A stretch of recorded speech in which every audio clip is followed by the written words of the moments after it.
katawan sa Rizal sa Palawan, may nakatagong yaman na ginagawa nilang adobo, tinola o kinamatisan. Mga seashell na kung tawagin, tuway o mud clams. Yung tuway ay nagkukunan namin ng aming kabuhayan.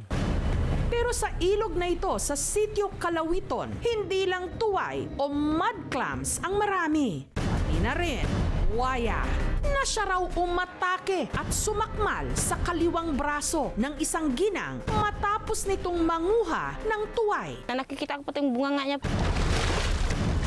Naghilaan na kami. Siging hawak ko, siging hila niya pababa. Maraming dugo naglabas sa akin. Ang kaliwang kamay ng biktima, tuguan ang ngipin ng tinatayang nasa 7 talampakang buwaya, bumaon at naiwan pa sa kanyang braso.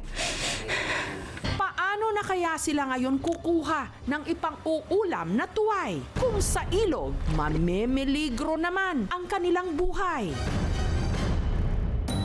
5 araw matapos siyang atakihin ng buwaya, ang biktimang si Maylin nagpapagaling ngayon sa kanilang bahay sa Sitio Calawiton. Hirap siya ngayong igalaw ang kaliwa niyang braso. Hanggang ngayon po, mahapdi pa yung kamay ko. Ilang gabi na po hindi ako makatulog. Pilit ko magkain alang-alang sa mga anak ko. Yung anak ko 2 taon hindi ko na maiskaso. Diyan po, diyan sa ano na yun. Tapos po nakahawak ako diyan, pati yung tuhod ko nabangga sa kahoy niyan po. Parang bata pa po yung buwaya kasi yung ipin niya parang hindi pa malaki. Yung katawan niya mga isang lipa pa.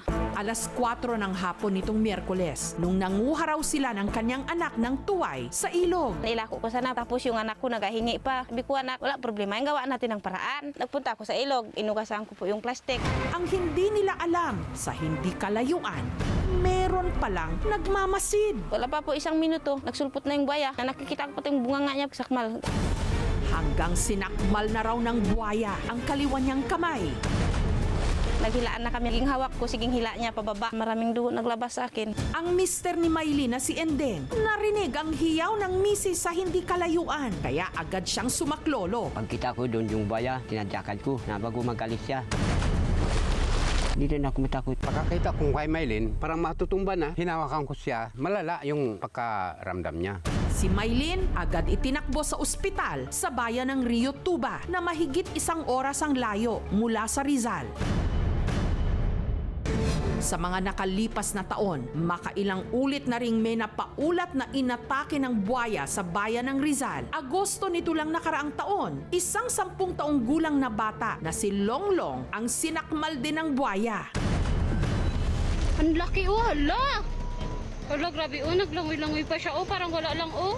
Ilang beses pa raw nakita na lulubog lilitaw si Longlong sa ilog hanggang kagat-kagat ito ng buwaya. Malaki po, sir. Kulay itim.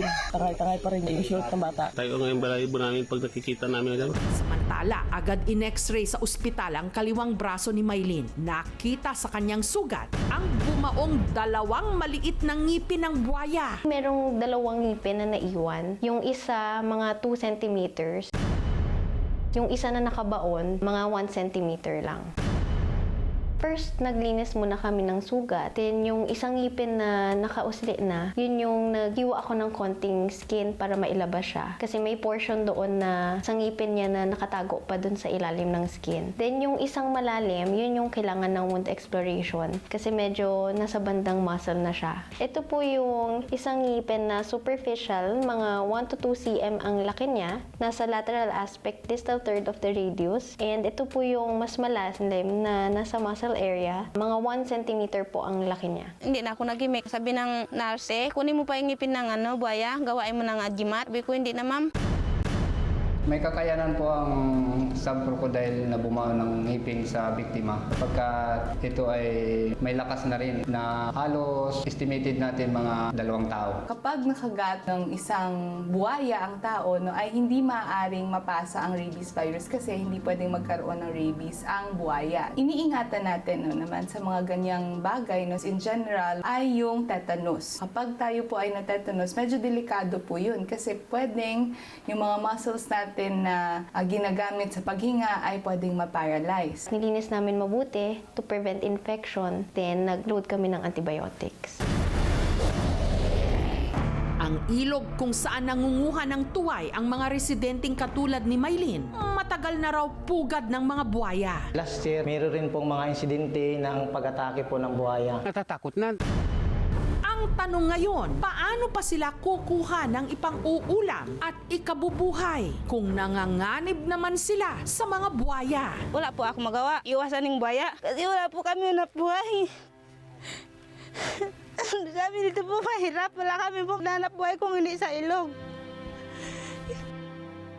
Dahil napakarami na po ng buhaya dito sa Kanipaan, nais po namin na matugunan at mabigyan ng pansin kung ano po yung gawin namin. Ang mga kawani ng Environment and Natural Resources Office ng Rizal at ng Palawan Council for Sustainable Development nagtungo sa pinangyarihan ng insidente para magpaalala sa mga residente. Maganda po hindi ako namatay. Buhay pa rin ako. Hawa ng Diyos. Pasalamat din po ako sa Kanya. Mag-ingat, mapagmatsyag po sila dahil sunod-sunod na po ang pag-aatake ng buhaya dito po sa Barangay Kanipaan po. Ang lokal na pamahalaan ng Rizal nangakong magbibigay ng tulong kay Maylin. Nag-abot din ng tulong pinansyal ang aming programa. Maraming salamat po. Binigyan niya na ako ng gastusin. Ipangbili ko ng gamot ko po.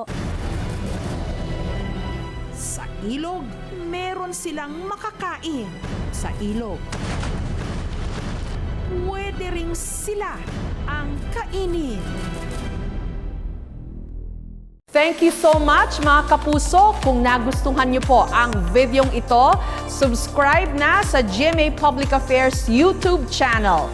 Don't forget to hit the bell button for our latest updates.